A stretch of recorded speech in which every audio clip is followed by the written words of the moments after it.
If you didn't watch last week's episode spelling out the mystery of Ishinaga Kikue and her strange disappearance, I recommend you go and watch that video first. You can find the link in the comments. Otherwise, this video probably won't make much sense. So, the fourth episode breaks the studio format and uses clips from the first 3 episodes, along with some new ones, in an attempt to explain what's really going on. First, we get another summary of Yonehara's life, death, and the staff's doubts that his death was self-inflicted. Then, they again quickly summarize some of the earlier content, focusing on Yonehara saying, "She's no longer with us," and his dealings with Oto-san. The staff then reveal they got a box of stuff from Oto-san's son, Inagaki. It's mostly old tapes, and these tapes are about to go a long way to explaining what's going on. 1975. Some men are carrying a body in the woods with a picture attached to it just like the one at the pond. It says 15. A young Oto-san is with them, praying. They then start digging a hole. 1979. Some men are wrapping a body that's clearly no longer alive. There's another picture frame, and this one says 19. Nearby, we see a young Yonehara watching over them. 1982. Another wrapped body, although this time we can see for the first time that the cloth is also covered in characters, likely protective charms of some sort. And another picture frame with 26 on it.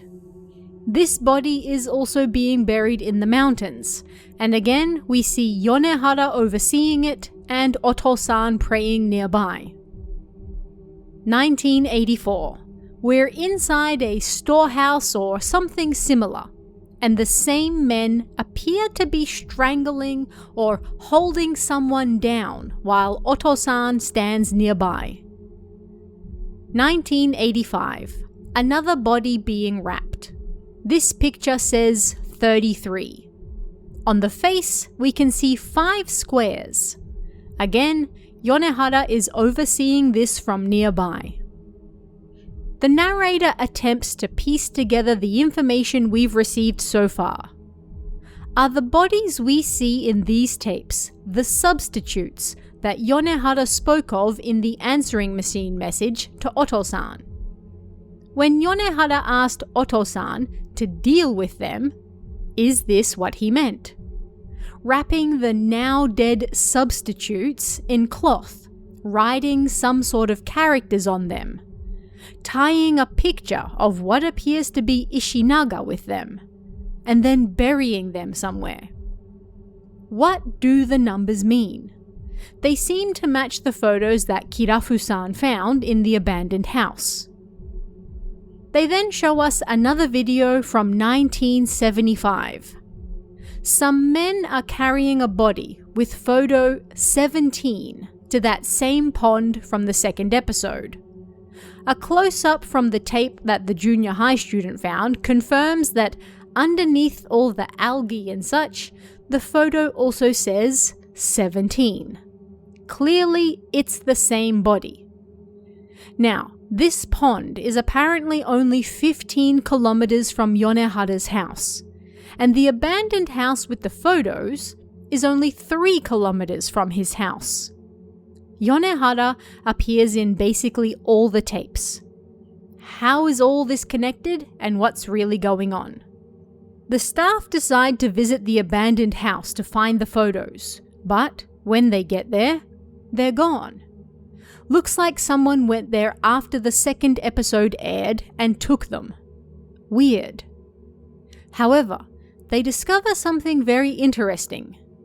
This abandoned house was actually owned by Yonehara, and inside they find all sorts of books on communicating with the spirit world and studies into the supernatural. They also reveal that there were a few photos from Kirafu-san's footage that didn't have numbers on them. These show a woman who looks just like Ishinaga. However, they aren't blurred, and ectoplasm appears to be leaving her mouth. These are the only photos that aren't blurry, and the only photos without numbers. What on earth do they mean? The staff then reveal a letter they found amongst Oto-san's belongings from Yonehara. It's no longer there. P.S. Do you know such and such? If you are no longer able to do it, I'm thinking of asking them to deal with it next time. I don't know if I can trust them, however. I'd like to know what you think. This is followed by that footage from the first episode of all the people walking around Yonehara's house after his death, and then the missing photos. Clearly, the program is linking the name blurred in the letter with these mysterious people Yonehara wasn't sure he could trust or not, and implicating them in both his death and also the disappearance of evidence. The program then reveals that on the day Yonehara died, Kirafu-san was filming nearby, and he actually captured the fire in the distance, not knowing what it really was. He was in his car that night and spotted a fire in the distance. Then we cut back to the program staff at the abandoned house. There is another small storehouse or shed outside, and it appears that the inside is covered in protective charms. They break in and discover what appears to be an urn, broken and on the ground. It also has a protective charm on it, and what appears to be ash is all over the ground too. Inside the ash, they find a photo.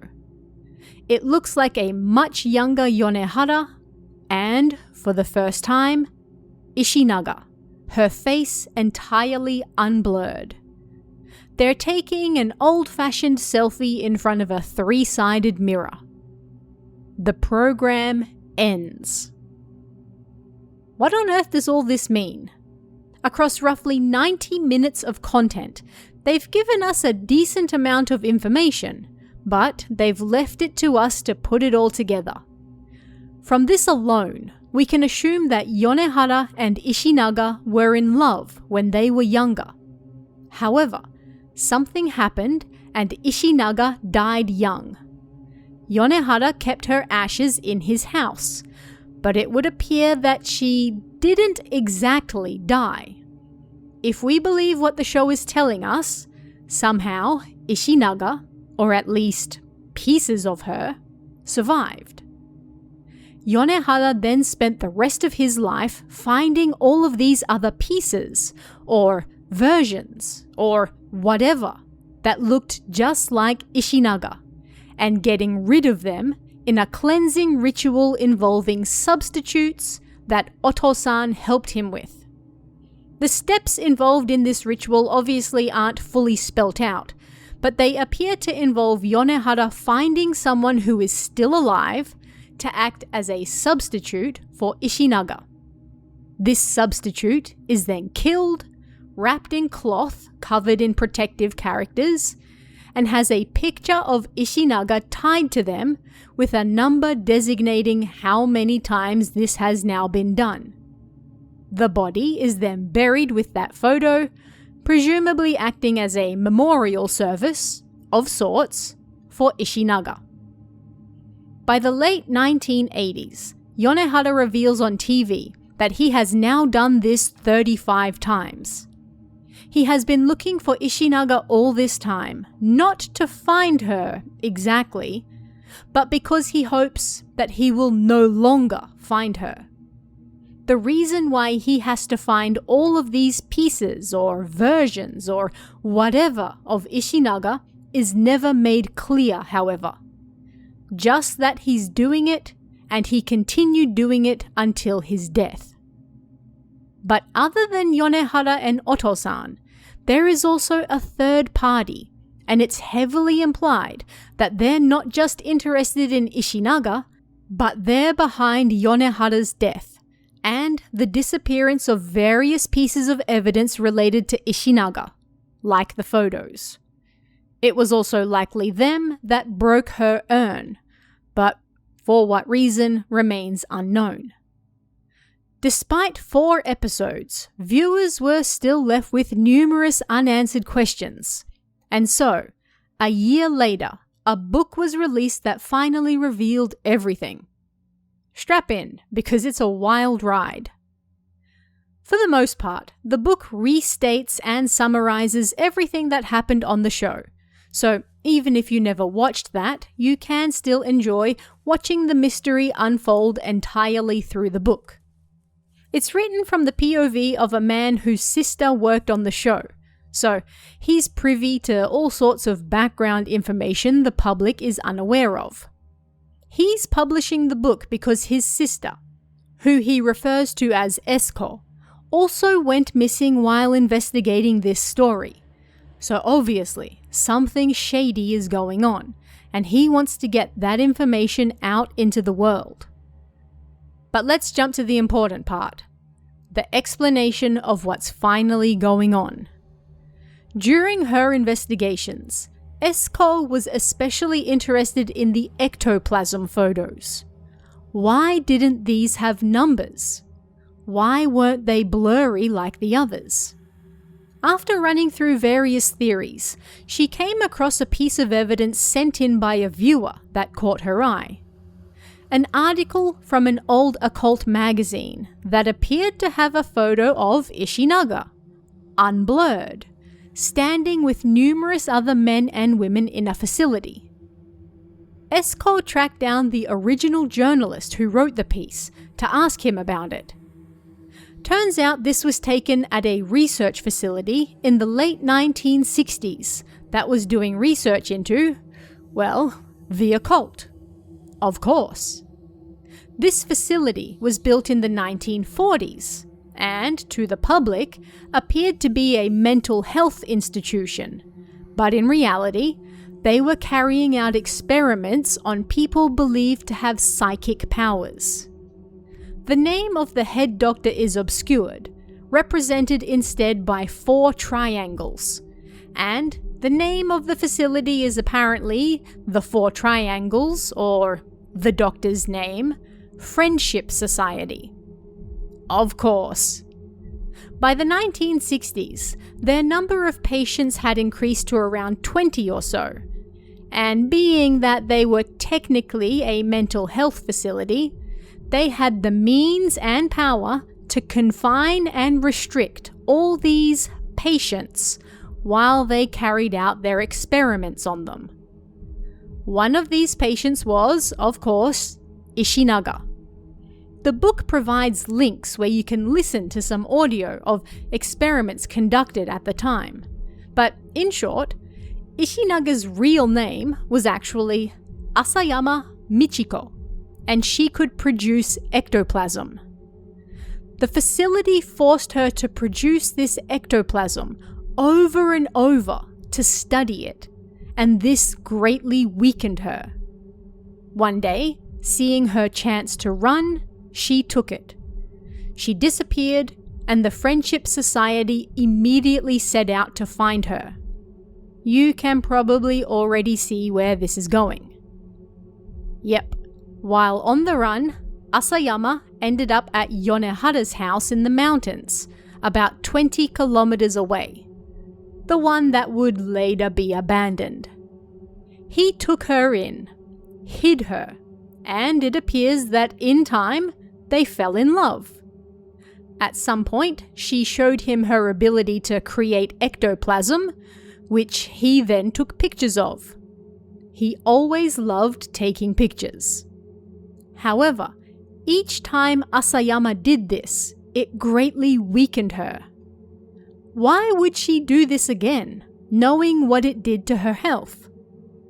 Well, Esko surmises that this ectoplasm actually served to create, in essence, doppelgangers of herself.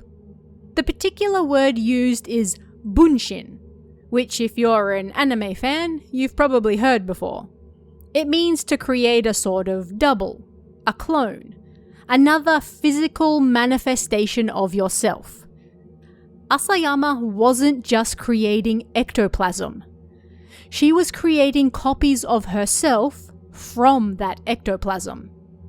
No wonder the facility was so interested in testing her powers.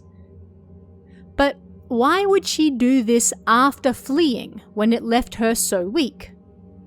Esko theorizes that it was to throw the Friendship Society off her tail. The more time they spent chasing her copies, the longer it would take them to find the real her. Or maybe, if she created enough, this would drain her of her powers entirely and make her of no use to the facility. These are just a few ideas Esko came up with, but in the end, Asayama created at least 35 copies, but potentially more, and this weakened her so much that it likely led to her death.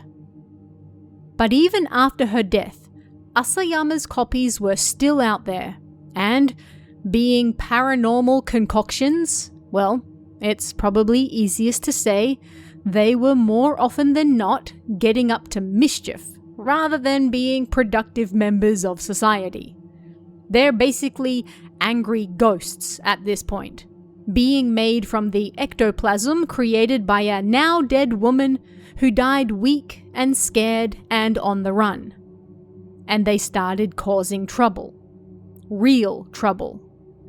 The program seems to hint that these paranormal copies perhaps had some part to play in the deaths of Yonehara's family, but never confirms anything. And so, Yonehara dedicated the rest of his life to tracking down these copies of his beloved and sending them back to the other side. This involved first finding them, and then forcing them into a living body, like possession. Meaning Yonehara had to find substitutes for these copies to possess, and then they would undergo the cleansing ritual, which involved killing said substitute while the copy was possessing them, wrapping them in cloth covered in protective characters, attaching a photo of the Ishinaga copy with which number it was to represent its funeral, and then finally burying the body. Basically, a ritual to kill the paranormal bunshin and help it move on to the other side. By this point, you might still have two big questions. First, if her name was Asayama, why did Yonehara call her Ishinaga Kikue? Well, several times throughout the show it's mentioned that she can't talk. So either she actually couldn't speak, or she simply chose not to speak to Yonehara, for whatever reason. Either way, he never actually learnt her name, and so he picked one for her. This is also why her name is written in katakana and not kanji. He simply didn't know her real name, so he gave her one. Ishinaga Kikue. Second, who was the third party that Yonehara was considering seeing for help to continue these rituals should Oto-san no longer be able to do them? Yeah, the same folks who were seen in his house after his death.